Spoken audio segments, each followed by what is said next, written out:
Our next winner combines chicken, garlic, pesto, and potato for a tempting treat. Joining us is Joshua Meyer. Joshua, I'm so glad you could be with us. Thank you. It's a pleasure. I'm looking at all these ingredients. This looks wonderful. What is the way that you begin with all of this? Well, it's really very simple. I make my own pizza dough.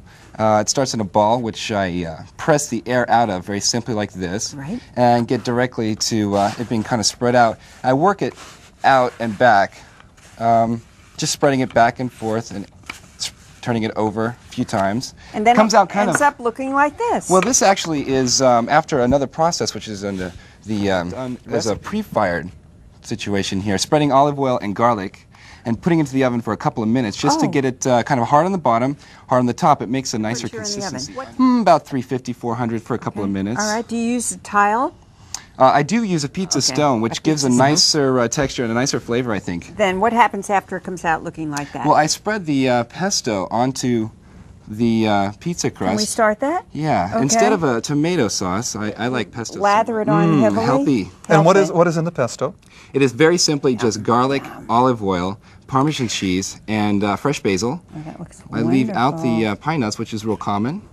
Okay. And while I'm doing this, why don't you tell us about the You're going to do some chicken? Is that what we're going to do? Well, a chicken pizza? The chicken is kind of the interesting thing about it. Very lemony. It has some herbs, which consist mostly of the sage flavor. So you Also need some fresh lemon juice here? in there. I use a lemon and a half Okay. for this marinade, per chicken breast or per chicken breast and a half. And you'd already squeezed some lemon juice for me, so I wouldn't have to work so hard.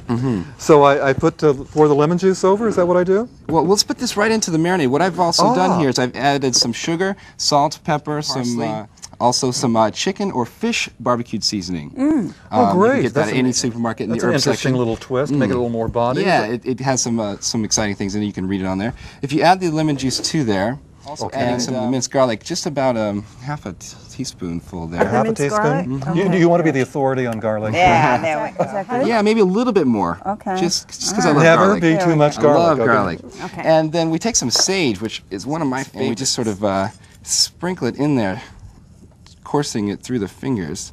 That's fine, like that. You buy this in any supermarket? Well, yeah, you can get it in... mix it together? Yeah, mix it before adding the chicken breast. Smells wonderful. What was that? Well, is that It's the a sage, That's a yes. sage.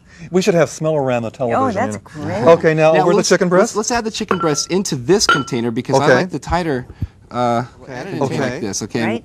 I like adding the coarse side down into the marinade because it soaks up some of these things. I see. When you let it marinate, make sure you coat it evenly. You might let it marinate for about an hour if you're not going to refrigerate it, and you might let it marinate overnight just to extract all those lemon flavors. But then you put it in the refrigerator, don't you? Well, you'll know when it's perfectly marinated because it will have sort of a white hue to the chicken. As you can see, if I spread some of the herbs back across, there's a white hue to it, and that means it's taken some of the acids from the lemon. It's actually kind of it's like how ceviche is. So then what happens? Well, then the chicken can be prepared before you even get this process going by pan searing it. Make sure Let's see what it looks like. Slightly blackened, and I've seared it to dress the pizza with. Got it. But you'll notice that it is quite black and brown. The chicken has soaked in a lot of the juices around. Then and you put the chicken on here? What we'll do is we'll put the cheese on. Spread that very generously over the top. We'll top it after that with some potato. Oh my Well, what's mozzarella cheese? I do like to use the whole. All of the it? richer Should I cheese? use all of it? Well, I wouldn't use all the cheese, but you could if you're a real cheese lover. Okay. As much as you'd like. Okay, so we got cheese. Perfect. And then we'll dress it up with a little bit of the potato.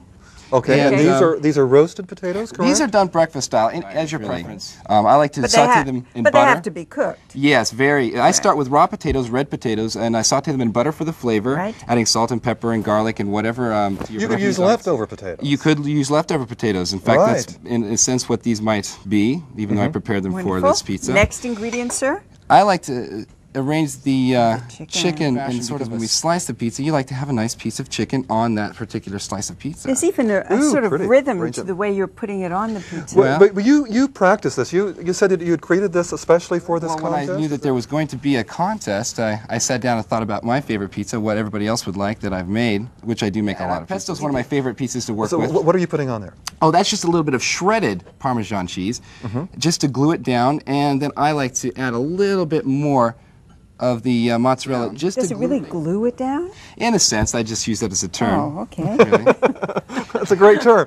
Okay, anything else that goes on here? Well, we might sprinkle a little olive oil. In the marinade, there is some, which I didn't quite real generous with my olive oil. You are, and it's just extra virgin olive oil? It is extra virgin olive oil. Okay, very good. A little salt and pepper over the top, particularly the pepper. The salt is not so important. Take a look of what the pizza looks like when it comes out of the oven, and you have one more step there. Well, I like to have the very fresh basil, shredded Parmesan, just adds a little texture. Wonderful. It looks terrific. Thank you so much, Thank Josh.